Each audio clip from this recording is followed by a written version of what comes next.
Today, whatever you have seen is one more incident of how democracy has been throttled under Chandrababu's regime.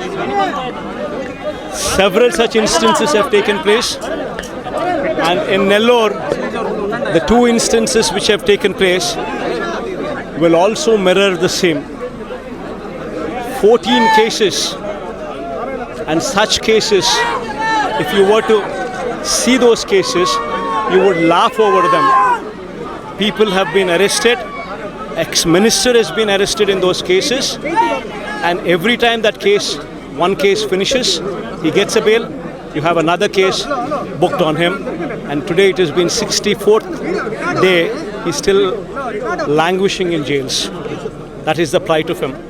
This is his daughter.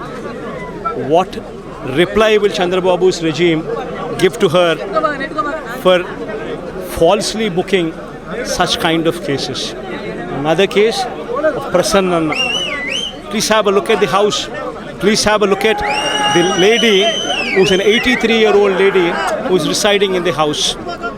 What right does anybody have to send 80 or 90 gundas with armed weapons, drunken state, and come here and ransack the house?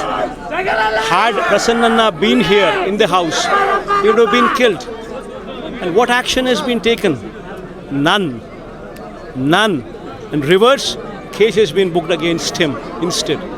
These are the instances, especially as far as Nellore district is concerned, which have taken place in this district, which have been highlighted today by my visit. And several such instances have taken place in the past, which have been time and again repeatedly been highlighted by me. And why Chandrababu Naidu is resorting to such kind of practices?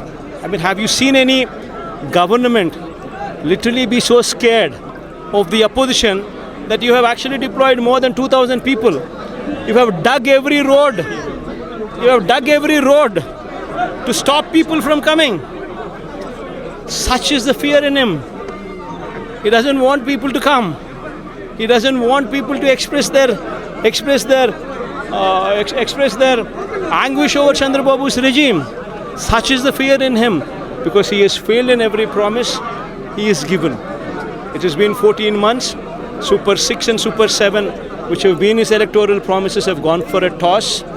The entire governance has collapsed. The plight of the farmers, the plight of the students, the plight of everybody who is going to a hospital is miserable. The plight of women is even so miserable.